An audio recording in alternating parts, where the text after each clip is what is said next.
In June 1972, inside a packed backstage press room at Madison Square Garden, a young reporter joked that Elvis Presley's faith was just a prop for the cameras. People expected Elvis to laugh it off. But he didn't. He stepped forward, eyes steady, and said something that froze every voice in the room and changed one man's life forever. June 9, 1972, the night before Elvis Presley walked into Madison Square Garden and shattered attendance records. But before the music, before the spotlight, there was a small backstage press room buzzing with tension long before anyone understood why. Nearly 90 reporters crammed shoulder to shoulder inside the low-ceiling space. Fluorescent lights hummed overhead. Smoke drifted from cigarettes, curling like ghostly ribbons above the reporters' heads. Every camera seemed to click at once, creating a nervous rhythm that filled the air. Elvis entered quietly, wearing a simple white jacket, not the glittering stage outfit he'd wear tomorrow. In his left hand, almost hidden beneath the sleeve, he held a small leather-bound Bible. It wasn't for show. He'd carried it for years. Beside him stood Charlie Hodge, the friend who had stayed through every tour, every breakdown, every burst of applause. Charlie watched Elvis with careful eyes, making sure the bright lights weren't wearing him down. When Elvis stepped in, the room softened. A few reporters straightened. Some whispered. Others leaned in, sensing the chance for a rare quote. Elvis nodded to the front row and took the microphone. "Evenin', everybody," he said, voice quiet but warm.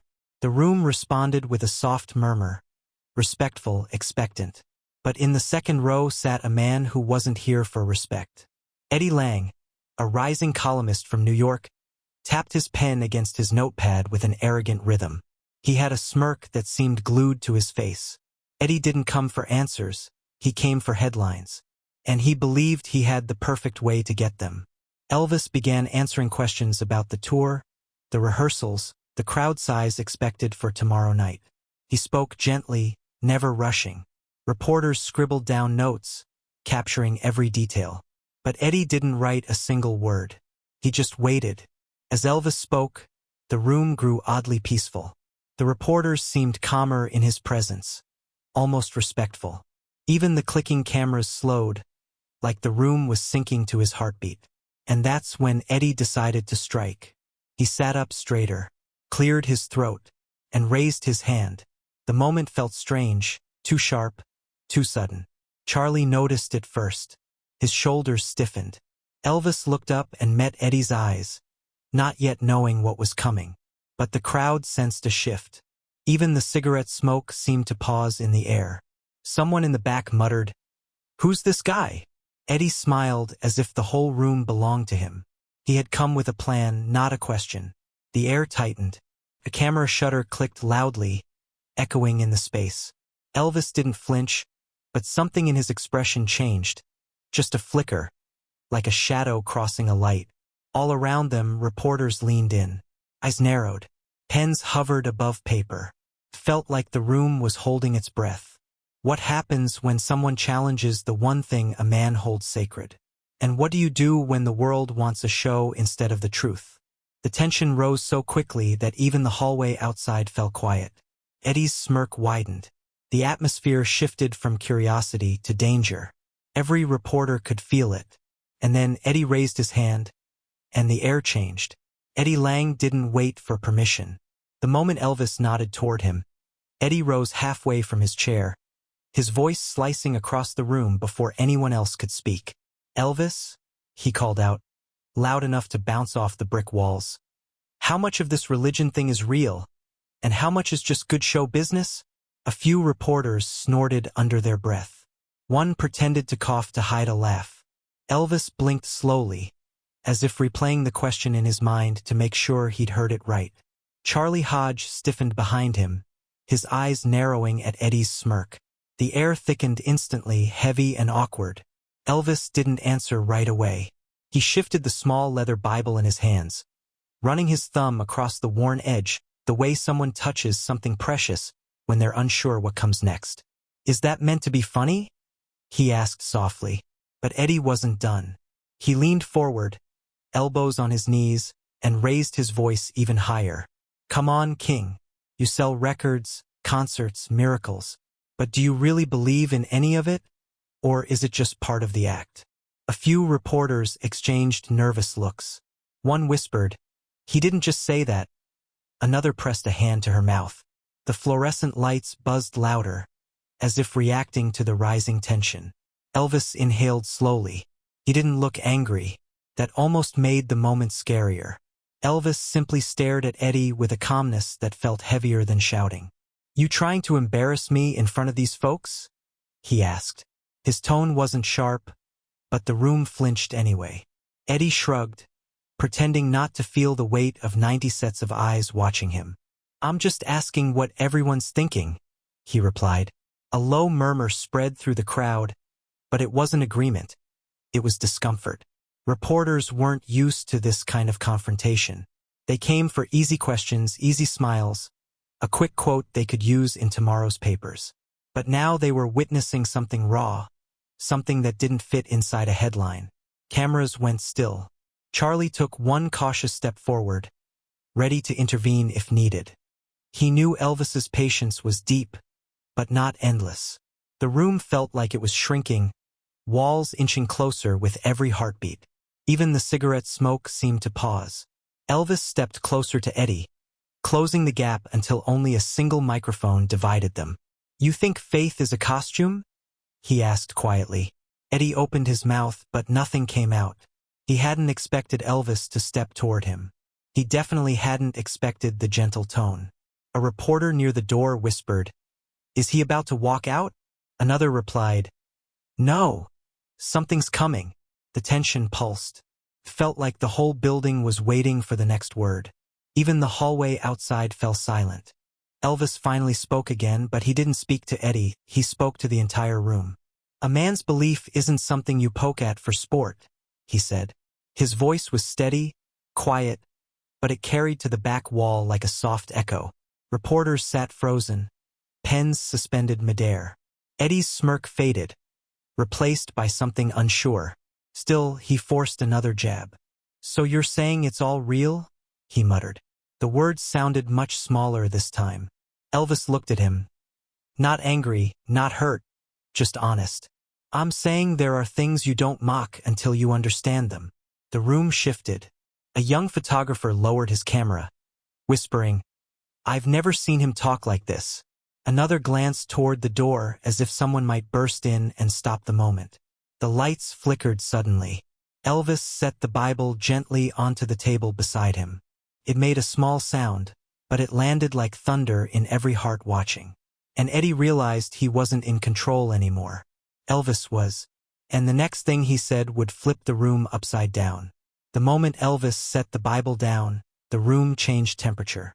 It felt colder, sharper, like someone had opened a door to let a chill drift through the crowd of reporters. Even the buzzing fluorescent lights seemed to dim for a heartbeat. Nobody spoke. Nobody coughed. Even the camera shutters froze mid-click, as if the entire room had forgotten how to breathe. Elvis stepped forward, closing the gap between himself and Eddie Lang until the microphone stood like a thin metal fence between them. He wasn't threatening. He wasn't towering over him. He was simply present. And that presence carried more weight than any raised voice could. A security guard near the wall noticed the tension and subtly moved closer, keeping one hand on his radio. Reporters shifted uncomfortably in their folding chairs. Someone's pencil rolled off a notebook and clattered onto the floor. The sound echoed like a gunshot in the silence. "Elvis," Eddie said, trying to regain his confidence. "I didn't mean anything personal. I just asked a question." But his voice trembled. Not much, just enough for the people in the first two rows to hear it. Elvis stared at him, not with anger, but with disappointment that felt heavier than a shout. "Son," he said finally, his voice low and gentle, "there are things you can joke about, and things you don't understand yet." The room shivered. A reporter from Chicago leaned toward her colleague. "Did he just call him son?" Another whispered, "I've never seen Elvis like this. Ever." Eddie swallowed hard. He tried to hold on to the smirk, but it slipped. "I understand plenty," he muttered, but it didn't sound convincing, not even to himself. The room stopped breathing. Charlie Hodge shifted behind Elvis, sensing the emotional storm forming. He had seen Elvis tired, angry, hurt, but this was different. This was Elvis defending something deeper than pride. Eddie lifted his chin, still pretending he had control. "Look, I'm just doing my job," he said. Elvis replied softly. "Then you ought to know the weight of your words." That sentence hit the room like a soft explosion. No yelling, no threats, just truth, spoken with a steadiness that silenced every whisper. A young reporter in the back scribbled a note he'd later circle 3 times. Silence hit harder than insult. Elvis kept his gaze locked on Eddie. "You don't mock what keeps a man standing," he said.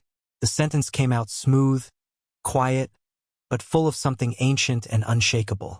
Eddie's eyes darted around the room, looking for support. But the reporters who had chuckled earlier were suddenly very interested in their notepads. No one wanted to stand beside him now.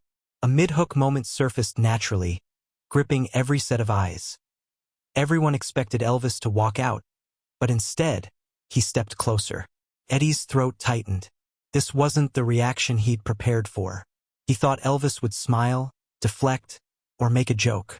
But Elvis wasn't giving him the easy way out. Someone near the front whispered, "Is he about to say something big?" Another whispered back, "He already is." The fluorescent lights flickered again. A camera shutter clicked once, hesitant, unsure if taking a photo now was brave or foolish. The tension rose as Elvis leaned just slightly toward Eddie, lowering his voice even more. "You asked your question," he said. "Now I'll ask mine." Eddie's breath caught. He didn't speak. Behind Elvis, Charlie froze. He could sense it, the moment right before the turning point. The moment before a room becomes a story people tell for decades. A strange quietness settled across the press room. Not fear, not anger, something else. Something like the awareness that history was shifting by inches right in front of them. A reporter in the back row whispered, barely audible, "This is going in every paper tomorrow." Elvis held Eddie's gaze, eyes steady, gentle, unshaken. Then he spoke the sentence that flipped the entire room upside down. "Tell me, what do you believe in when nobody's watching?" Eddie Lang didn't move. He didn't blink. He just stared at Elvis, as if the question had cracked open something inside him that he didn't even know was fragile. The press room, once loud and restless, fell into a silence so deep that even the old air conditioner in the corner seemed afraid to hum. Every reporter sat frozen, hands hovering above notepads, waiting for a reaction that never came. The only sound was the soft buzzing of the fluorescent lights overhead, flickering like nervous eyes. Elvis didn't repeat the question. He didn't raise his voice. He simply stood there, calm and steady, as if giving Eddie all the time he needed to face something he'd avoided for years. "Tell me," Elvis said again, just a little softer, "what do you believe in when nobody's watching?" It wasn't a challenge. It wasn't a threat. It was an invitation, a dangerous one, because it forced Eddie to look inward instead of outward, at the jokes he hid behind, at the sarcastic armor he wore every day, at the pride that kept him from admitting he didn't know who he was when the cameras were gone. One reporter near the wall whispered, "Oh my God!" Another whispered back, "He's done. He has nothing to say." But they weren't whispering about Elvis. They were whispering about Eddie. The smirk Eddie had worn so confidently was gone. Just gone. It melted off his face like wax under heat. His throat tightened. His fingers stopped tapping the notepad. His shoulders dropped just a little, like someone had finally pressed pause on the character he'd been playing. For years, Eddie had built his career on mocking people he didn't understand. Artists, athletes, anyone who showed softness. Softness was weakness, he always told himself. But now, with Elvis standing inches away, that belief suddenly felt small. Pathetic, even. A camera in the back clicked once. Accidentally. Everyone turned toward the sound. Then back to Eddie. He tried to speak, but no words came out. Elvis didn't move, didn't smirk, didn't push. He just waited. And that patience was the thing that truly broke Eddie. Finally, Eddie swallowed hard. I guess I don't know," he whispered. His voice cracked like a thin branch under weight. The reporters stared in disbelief. The man who strutted into the room dripping with confidence looked like a kid now. Unsure, exposed, shaking. Charlie Hodge watched Elvis carefully. He knew this wasn't anger or ego. This was Elvis showing compassion in the only language he understood, gentleness. Eddie looked down at his notepad, blinking quickly as if trying to hold back something rising behind his eyes. "I didn't mean to cross a line," he murmured. Elvis shook his head. "You didn't cross it," he said softly. "You just didn't see it." The sentence struck the room like quiet lightning. A reporter whispered, "Why do his soft words hit harder than shouting?" Another replied, "Because he means them." The air was thick with emotion. Nobody dared interrupt. Nobody dared breathe too loudly. Elvis stepped back just slightly, giving Eddie space to recover. His voice softened to a tone that felt almost fatherly. "Everybody's carrying something," he said. "Some folks carry it loud. Others carry it alone." Eddie's breathing grew uneven. "I wasn't trying to hurt you," he said. Elvis nodded. "But you hurt yourself first." The words were simple, but they cut deep. Something broke in Eddie's expression. A crack. A release. His hands trembled. His eyes glistened. The mask he'd worn for years finally slipped. For a long moment, the entire room was silent. Not out of fear. Out of respect. The fluorescent lights flickered again, as if reacting to the emotional charge in the air. Even the hallway outside had gone still. No footsteps, no murmurs, just waiting. And then came the short burst that sealed the turning point. One question. One breath. Everything changed. Eddie looked up at Elvis with eyes full of something the room had never expected to see on his face. Honesty. He finally whispered the truth he'd been hiding for years. "I don't believe in anything anymore." The reporters gasped. Charlie stepped forward. Elvis exhaled slowly, because now the door to compassion was open, and Elvis was about to walk through it. Eddie's confession hung in the air like smoke that refused to fade. "I don't believe in anything anymore." The words came out thin and fragile, like they'd been locked inside him for years, waiting for someone strong enough to hear them. The entire press room shifted. Reporters who had once laughed at his jokes now stared at the floor, as if ashamed they ever encouraged him. Even the camera crews lowered their lenses. Something about that sentence hit too close to home for everyone listening. Elvis stepped toward Eddie slowly, like he was approaching someone standing on the edge of a cliff. His movements were gentle, careful. Charlie Hodge watched with a lump in his throat. He knew exactly what Elvis was about to do. A soft hum from the old ceiling vent filled the silence. Someone in the back sniffled. Another wiped their eyes even though nothing had technically happened yet. But it had. Something deep had cracked open inside the room. Elvis knelt slightly, not fully, but enough that his eyes met Eddie's on level ground. "It's all right to say that," he said quietly. "Takes courage to admit when you're lost." Eddie shook his head. "It doesn't feel like courage. Feels like failure."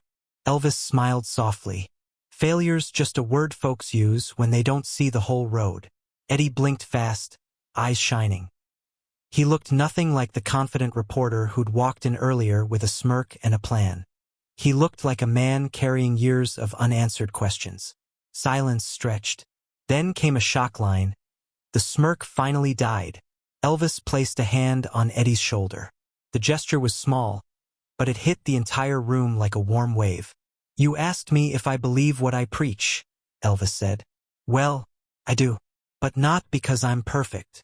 He paused, letting the weight of his words settle. "I believe because it kept me standing on nights when I didn't think I'd make it." The reporters leaned in. No one blinked. Every heart in the room moved a little closer.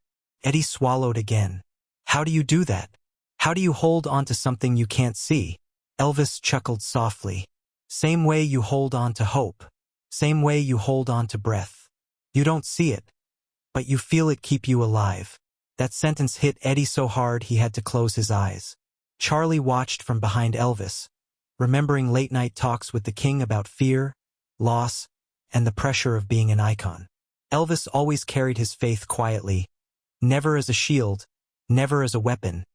But tonight, he carried it like a lantern for someone who had lost their way. Elvis looked at Eddie's shaking hands. Then he reached down, picked up the leather-bound Bible from the table, and held it gently between them. The cover was worn. The pages yellowed at the edges. It had been with Elvis for years, on tours, in hotel rooms, on long nights when the world felt too heavy. "This isn't magic," Elvis said softly. "It's just a reminder. That's all any of us need sometimes." Eddie stared at it, speechless. Elvis extended the Bible toward him. "Take it," he said quietly. "Not as a symbol, as a start." Gasps whispered through the room like wind. A young reporter mouthed, "No way." Another covered her heart, overwhelmed. Eddie hesitated, then slowly reached out. His fingers touched the cover, shaking, unsure, but reaching anyway. When he took it, tears finally spilled down his cheeks. A mid-hook moment snapped the room open. Some legends lift stadiums. Others lift a single broken man. Elvis gave Eddie's hand a gentle squeeze. "You're not alone," he said. "You never were." Cameras finally clicked. Not for spectacle, but to capture a rare moment of humanity. Tomorrow, those images would be everywhere. Tonight, something even bigger happened. Eddie found the first piece of himself again. And the next morning, he would write something that shocked Elvis himself. Eddie Lang barely slept that night. He sat in his tiny New York apartment, staring at the leather Bible Elvis had handed him. The streetlights outside flickered through the curtains, painting soft stripes across his desk. Every time he tried to write his usual sharp-tongued column, his hands froze. He couldn't shake the moment, the compassion, the calm, the way Elvis had spoken to him like a human being instead of an enemy. At dawn, Eddie opened a fresh page and finally let the truth spill out. By noon on June 10, 1972, the headline appeared in bold letters across New York papers. "The night Elvis taught me respect." People stopped in coffee shops to read it. Newsboys paused on street corners. Fans clipped the article and tucked it into scrapbooks beside concert stubs and postcards. Eddie didn't mock or twist the story. He told it straight. He wrote about how he'd walked into that press room ready to humiliate Elvis, and how Elvis had responded with compassion instead of anger. He even admitted something few journalists ever confessed. "I wasn't challenging him.